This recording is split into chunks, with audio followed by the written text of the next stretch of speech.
I don't know the name of the bridge, but it's one of the most famous bridges in New York City. And we were on it. And I don't know how old I was. think I was in my late teens. And my dad described how happy he was when I was born, and that he honked his horn all across the bridge to let everybody know that I was born.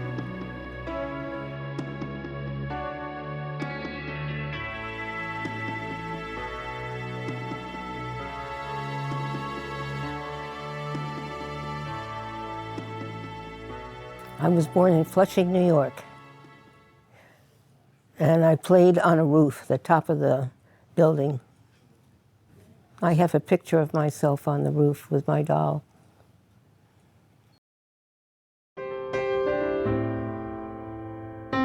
I was the oldest one. Then came the boy, and then came two girls.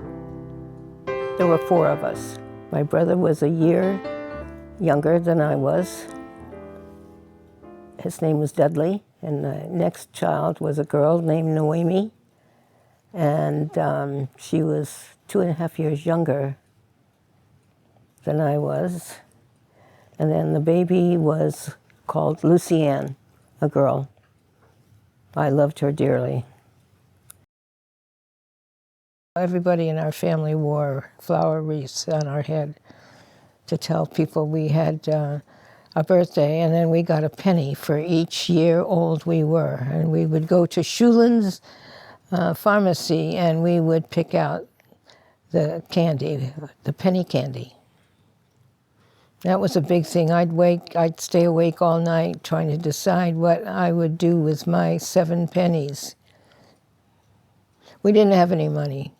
I mean, 7 pennies, that was all right. Ice skating was big, and we had a number of rivers that we ice skated on, and they flooded the football field. So we could skate on the football field, and the school was just down the bottom of the hill, and we were on top of the hill. And when my mother wanted us, she put out the white flag on the top story. And so and of course everybody knew what it was for, and they'd say, "Pauline, your mother wants you. The white flag is out." So when the white flag came out, we had to go home. And we did the rivers, we skated a lot. It was dangerous. I don't think my mother had any idea how dangerous it was, because part of it was cracked, the ice was cracked, and it was very cold. It just wasn't a very pleasant time in my life. So we were put in a closet with a light on, and we couldn't come out of the closet till we ate our dinner, or whatever it was, lunch. With me, it happened a few times. It was not a happy thing. None of us liked it. My brother poured his chocolate milk into the flour bag, and of course you couldn't see it. So he was allowed to get out of the closet, because his dinner was empty because he had poured it into the flour bag. I loved camp. I went to my first year when I was 11, and I went when I was 12, and I went when I was 13. My dad said I could stay at camp, but I had to gain weight. So I put on my bathrobe, and I filled my pockets with batteries, and then got weighed, and I had gained 2 pounds. So my father said I could stay the whole 6 weeks. I loved every minute of it and won every prize I could. In competition, I went there not knowing how to swim. I ended up being a lifeguard.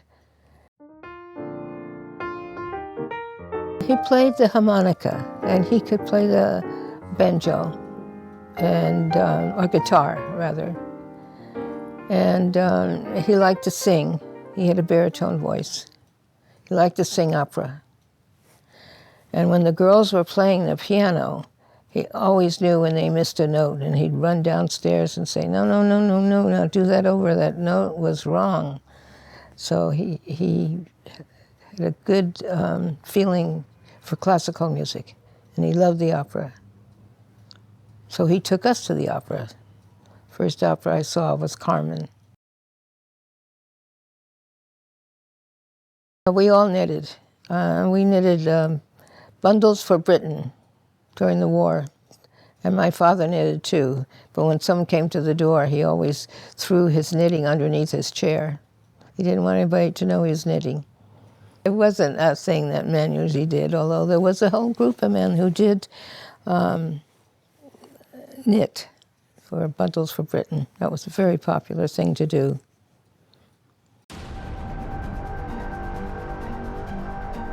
I was in the cellar with my father, and he was developing pictures. And we had the radio on, and that's how we found out about Pearl Harbor.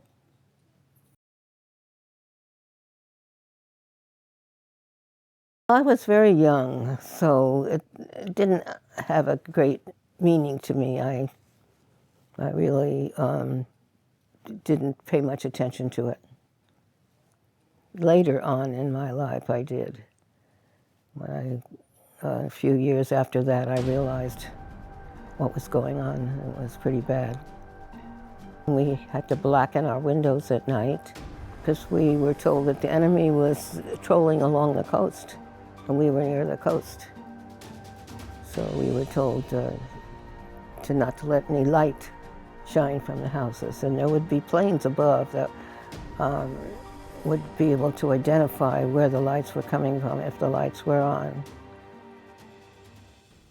We had a lot of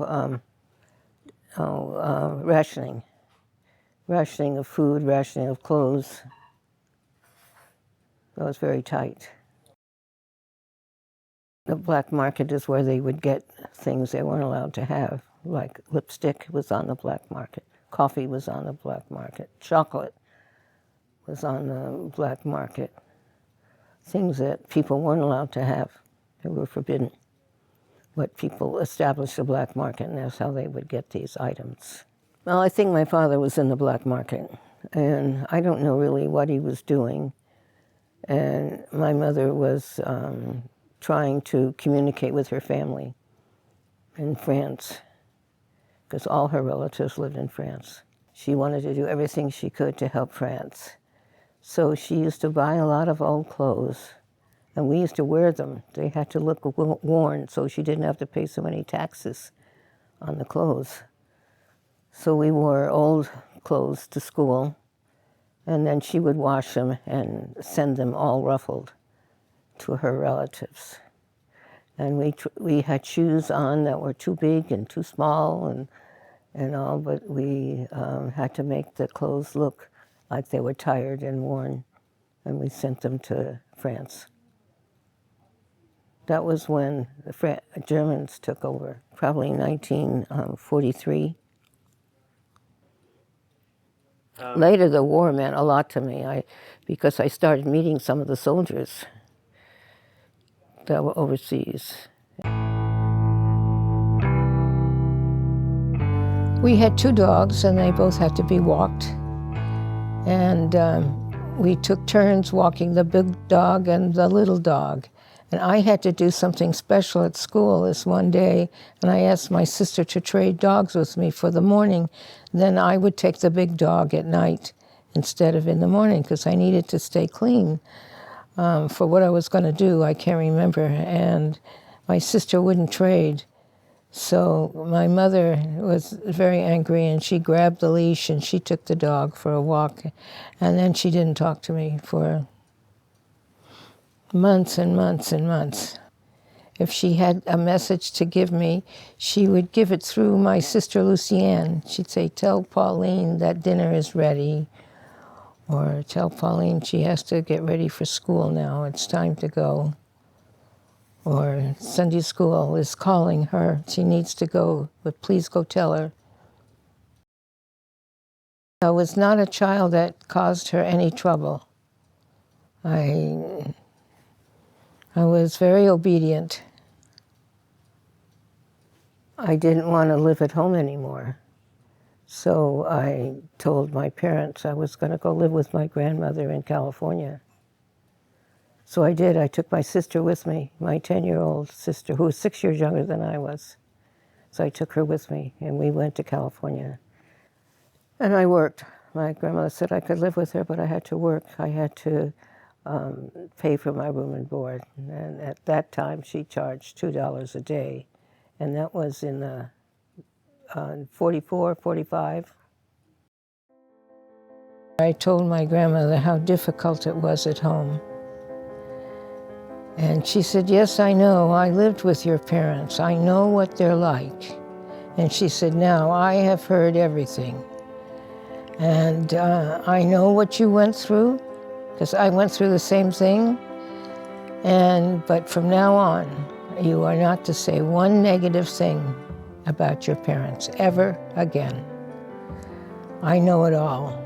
And so I didn't. And I started writing my mother letters of appreciation of what she did for me when I was younger, and going to concerts and going to birthday parties.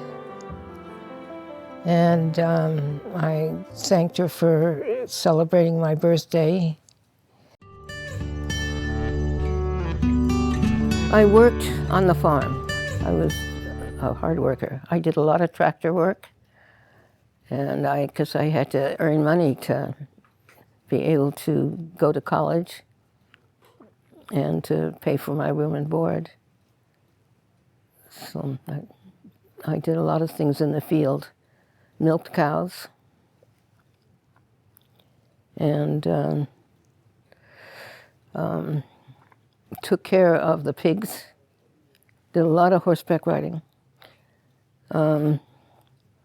Just really played a major role in keeping that farm and that ranch going, with feeding the pigs and taking care of the babies. Everybody was active in trying to make a living and taking care of the farmers and trying to keep things together. And sometimes the bus took us to the fields to pick the tomatoes rather than to go to school. All the youngsters were busy working on the farms because there was no one at home. The boys were at war, and the other kids worked in the fields. You had to survive. I used to bring the soldiers home and teach them how to drive the tractor and teach them how to weed the tomatoes and how to pack the tomatoes for the market. I lived in Buellton, they lived in Camp Cook, and Camp Cook was not very far away, just a few miles. And sometimes they would borrow a car, and they would come in a car full, and they would take us to the library where they had a dance, and we danced every weekend. We learned a lot of different dances because of the servicemen. And sometimes we took them home with us for meals. And sometimes the AWVS, which was an organization that serves the servicemen, would have meals, and we would help feed the soldiers. And they were part of the AWVS, and it wasn't very far. It was probably 20 miles from Buellton. They would go home at night, but we would frequently be together on the weekend. We did a lot of things. We went hay riding, and we went to the beach a lot, and we went horseback riding, a lot of horseback riding. And we tried to entertain them and give them meals, and we had a wonderful time. It was a great time in my life. That was in about 1944. Some of them came back after the war to see us, but it wasn't the same. You know, they say you can't go back. It's never the same if you go back. I think they were too young. They must have been affected. But they were very nice men.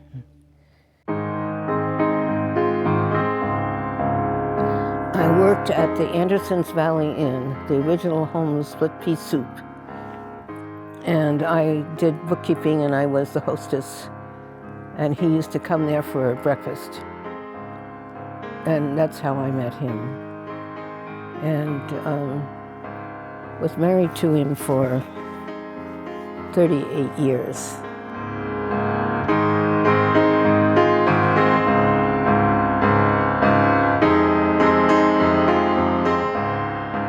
When we were first married, we lived in a cellar.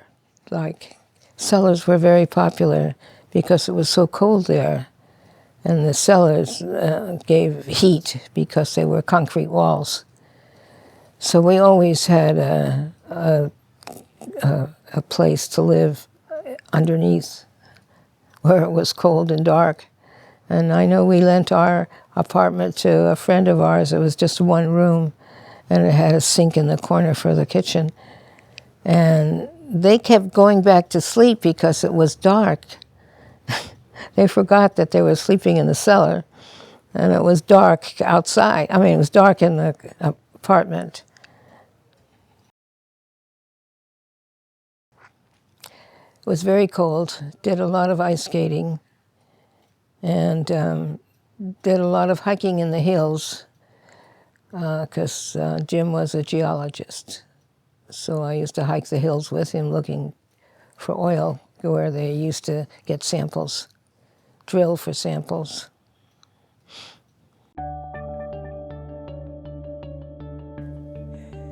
It was a very scattered marriage. And we got help. Most of the time we were in counseling, so it was not very happy.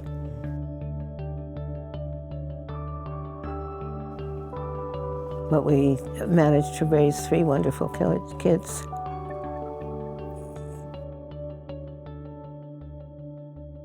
It was just the regular, normal housewife and having children. The mothers stayed home and took care of the kids.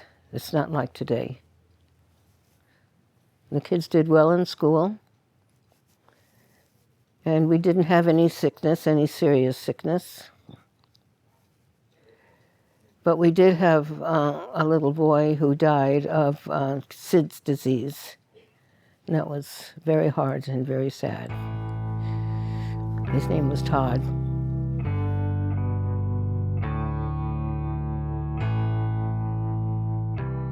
They were kids that did not give me any trouble, and they got along with each other very well.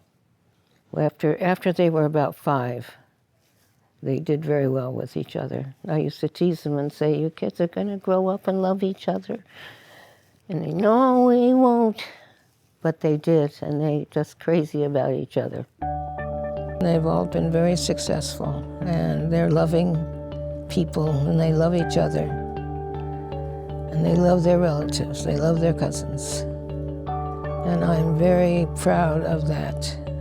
I don't think that's something you can actually teach somebody. I think they have to have it in their heart.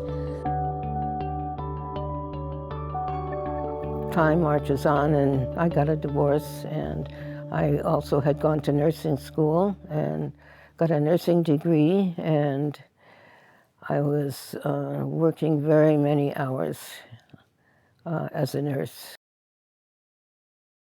I enjoyed every minute of it.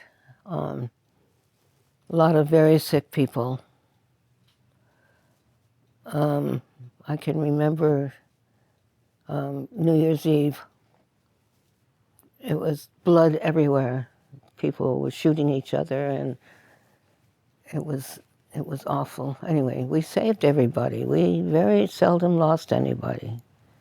The doctors were very good. They did external cardiac massage on the hearts, and they were a wonderful team, and they had a lot of experience because we had a lot of situations that we had to take care of. The main thing that I was proud of myself was that I was a good nurse. Got a number of awards for my service to the county. The most outstanding nurse in Ventura County was the big award, and that was banquet that they had. There were hundreds of people there. It was, I felt like I was getting a real award. I was. It was a trophy that I got. And I was the only one in Ventura County that got that award. And I got that award twice, once earlier and then later. And when they told me I was going to get it, I said, I think you'll want somebody younger. Because at that time I was 65. And they said, no, we want you. And I said, well, I'm not a young nurse. Anyway, I got the award. And my kids came to see me get the award, and I didn't know they were coming. They surprised me. So Greg came from Oregon, and Kathy came from Canada. And Annette was already here. I was very conscientious, and I was involved in a lot of volunteer work. Some of the work was like search and rescue. I did that for 10 years, and that was an unusual thing for a nurse to do. And so I did reconnaissance work every weekend, looking for lost people or rescuing people off of cliffs.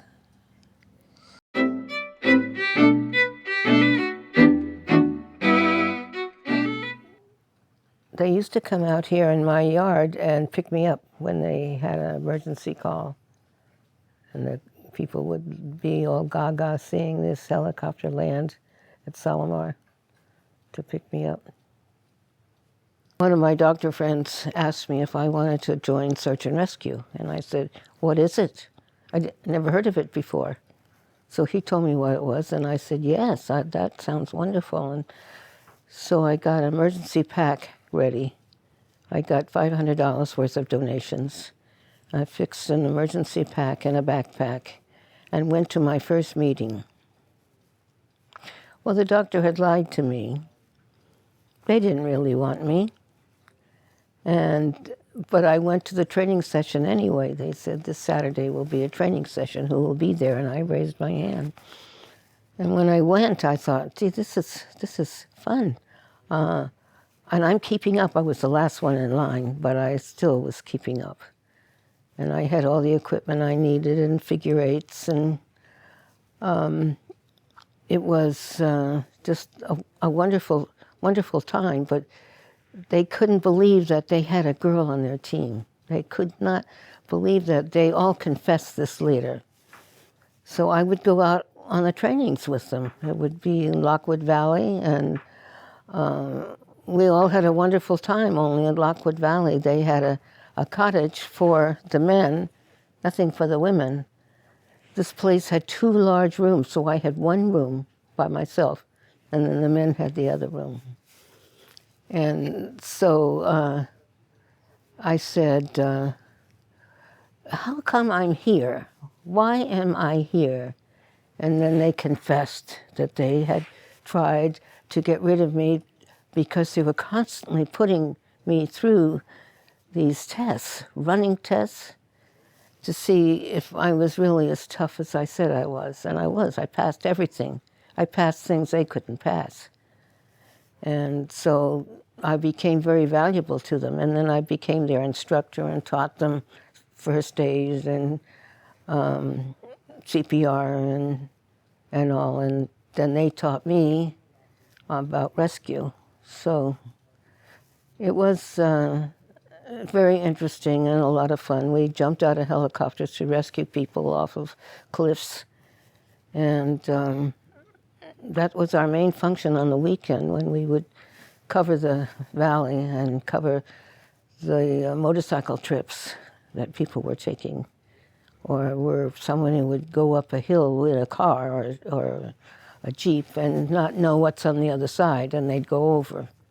And then we'd have to find the bottom of the trail and try to find them.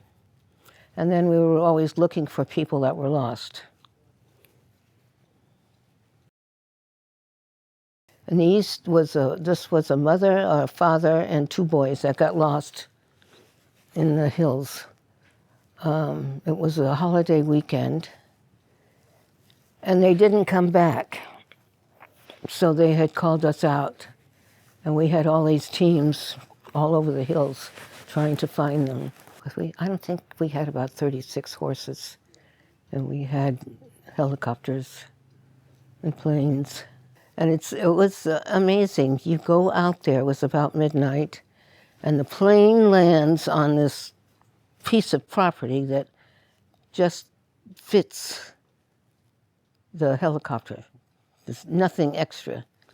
So we lined up to go into the cave.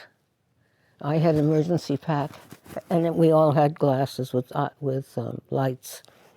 And we found them. They were below us, but quite far in. And when you went in, you had no sense of fear, even though sand and rocks were falling down all over us. Anyway, we found them, and they were all right. We found them, and they were hungry and they were cold, but they were all right.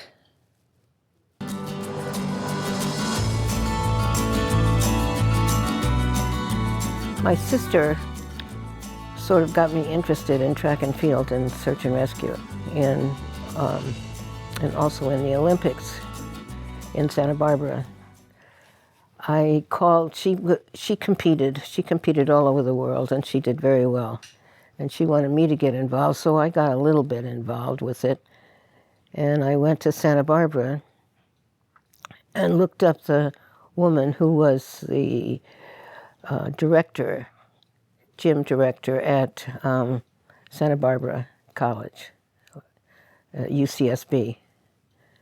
And I told her that, she was an Olympian, and I told her I wanted to compete. And I said, would you watch me and see what I can do, see if I should bother at all?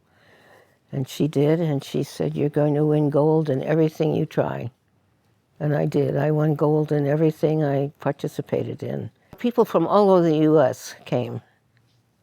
People from all over the U.S. I did it 2 years in a row. The next year, she was gone. She wasn't there anymore. So I did it by myself, and I still got gold in everything I tried. Anyway, so that was quite a time in my life.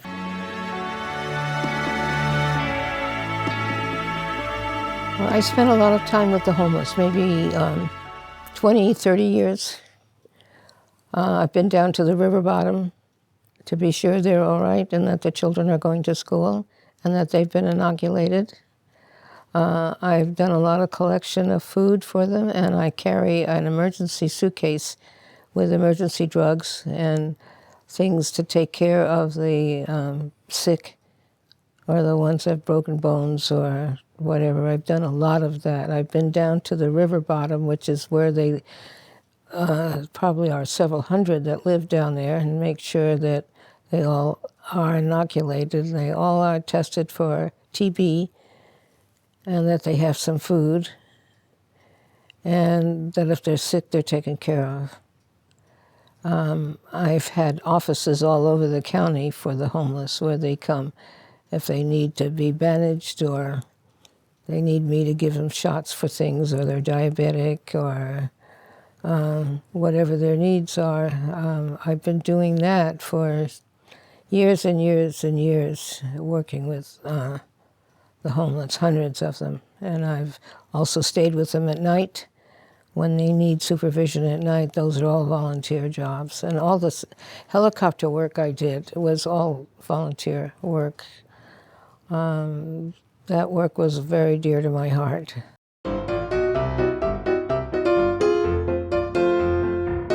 Yes, I belong to a singles group that was down in Westlake, and there were 200 people in this singles group, and they had a minister just for singles. And I was very active in that group for a long time, and we had a wonderful time, and we sort of broke down to about 10 people, and we did special things with these 10 people. We went to dances, we went on trips, and we all decided to go to Hume Lake. Hume Lake is a Christian camp. And even though we weren't married to these people, we went and camped there as singles. Then we all got married within the same year. And then we started going as married couples to this place. And I had been there about 25 times. And we're still close to those people. And we still see each other. We see each other several times a year. And all these are relationships that will last forever.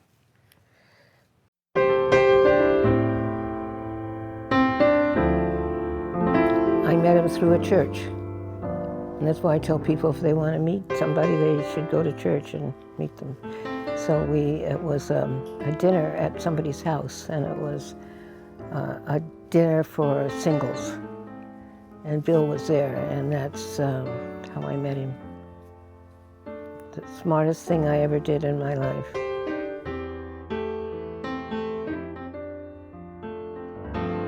Greg and Polly were coming down the aisle, and I thought, wow, this is amazing. She looked fantastic, and Greg is going to give her away, and I thought, what a fantastic thing, and then you and Annette and the two kids, Annette's kids were in the wedding, and this is a really neat situation.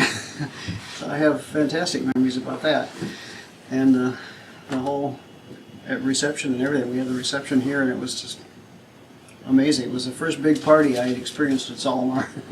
He's experienced many since. Yes. He was very sweet and good looking, smart. He had a job, and he had a nice house. And all the things you expect someone who is working and has a number of years of college would have by the time he was that age.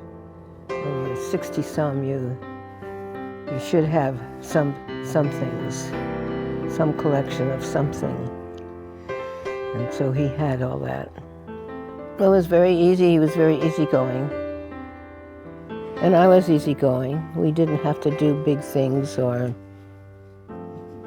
do extravaganza things, but we did go camping with Hume Lake. And we went on trips together. And we'd have dinner parties.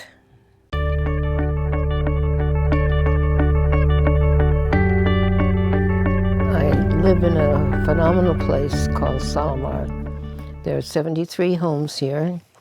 It's a beach property, and everybody is responsible for their own house and their yard and their trash. And we have rules and regulations that we have to live by, so we get along very well. It's a happy place to live.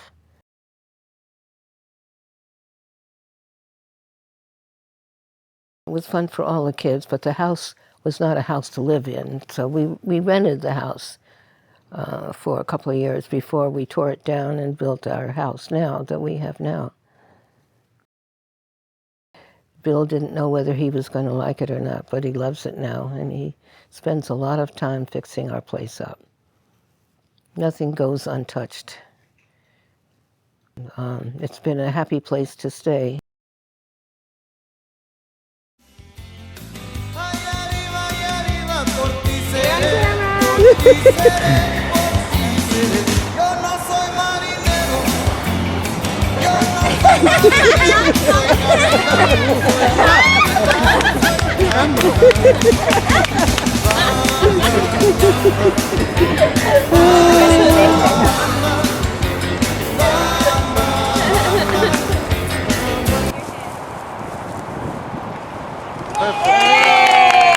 We got one over.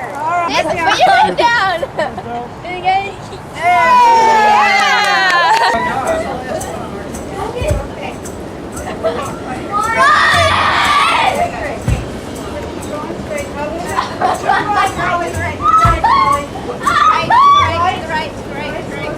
To the left, to the left. Oh, no, back. Okay, that's good. Down. Okay, now forward. There. Okay. Shall I start? Yeah. Okay. I'm ready. honey, do you love me? Come on. He smiled. Do you love me, honey? Can't cut. Can't cut. Okay, well, you've always looked after everybody, and if there's ever a problem, you always like try and fix it. Like for my surgery, you were concerned, so you came down there and helped a lot, and I thank you dearly. And well, you always like think about other people. In Santa Barbara when I was littler, maybe 2.5 going on 3, and I was going to run away from home. And she said, well, you'll need a little money. So she gave me a dime to get a drink around the corner. And I left down the stairs. I don't even know if I took anything with me. And I think I gave you this sleeping bag that you wrapped around your neck. yeah, I think I was holding something, and I went through out on, it was the main street in Santa Barbara that goes by the pier, and I was walking down the street, and I had second thoughts about running away. You got one block. And I went to this little stand to buy a Slurpee for a dime, and I looked over my shoulder, and I saw this shadow hop behind a palm tree, and I knew it was my mom checking up on me, and I believe I went home with her and up the stairs. Taught me was where there's a will, there's a way. And it shows in her determination how she got things done. And to this day, I still, every time I'm at home, wherever I am, and I'm doing something, I think, there's no way I can do this, or there's no way it's going to work. I can actually hear her say, where there's a will, there's a way. And I go to it. And, I think her best mothering was done by example. The way she lives her life is pretty amazing and always has been. So if she was determined to do something like go to school, she would, and she'd ride a bike if she had to. Whatever it took, she would do it. And also she was always involved in her community, volunteering, taking classes, improving herself.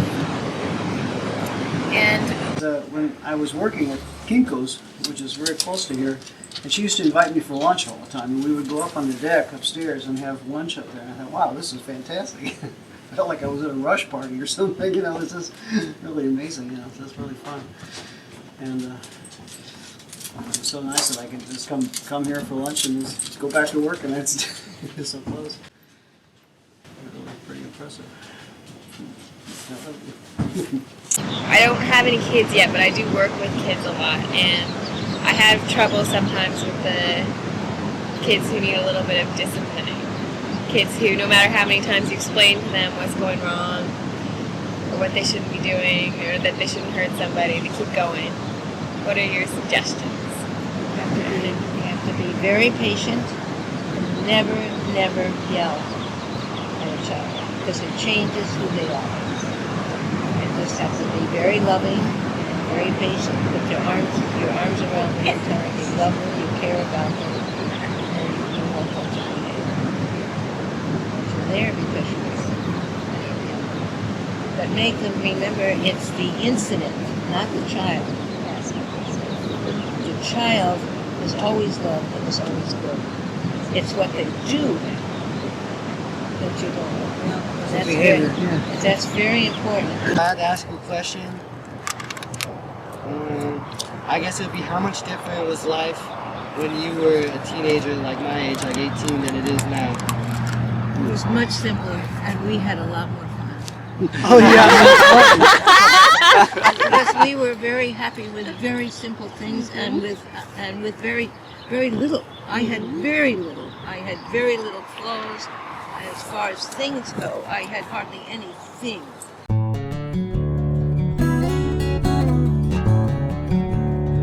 I was running and I was riding my bike, but I can't do that anymore. So I still sew and read and go to the gym. I try to keep exercising. Go to the gym 3 times a week. Very active in church. Yeah, we try to help the people that need help. For instance, we serve 150 people a week, the homeless. We pack bags for them, and we take care of them at Christmas and Thanksgiving. We have turkeys for everybody who needs a turkey. We collect clothes and dispense a lot of clothes. That's it. Most of it is feeding. Plus, we have a lot of missions. A good portion of our church goes to Africa and goes to Sierra Leone. So we're very, very busy with clothes and food. Bill and I have been on about 10 trips, cruises. They were all very exciting. The Galapagos, yes, Galapagos was probably our final fantastic trip. We didn't do anything that could compare with that trip. The animals, they were wonderful. And you're right next to them. You're right there. You're walking the same path. There were beautiful birds, birds that you don't see here. I'm very happy for my life. I'm very happy for my husband, Bill. He's wonderful. I'm very blessed. I'm very blessed in many ways. I'm very blessed with my children. I'm very blessed with my relatives, my nieces and nephews. I just think they're all wonderful. And I think that's made me very happy to see how successful they all are and how nice they all are. That's very unusual. There's always somebody mad at somebody in somebody's family. I tell you, it's just unbelievable. No, I don't talk to him. No, I don't want to ever talk to him. I'm finished. And I think, oh my goodness, that's sad. We have to avoid things like that.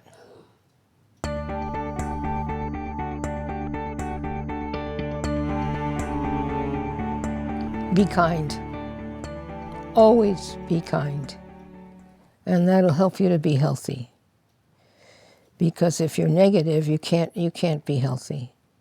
You can't, but you have to have a good outlook. And you have to be kind to people, no matter who they are. Doesn't matter. That's what the Lord wants us to do. As Christ said, if you take care of me, then you have taken care of your people. Because he said that was the most important thing in life, was to take care of people who didn't have the care. And that was your responsibility, to take care of your fellow man.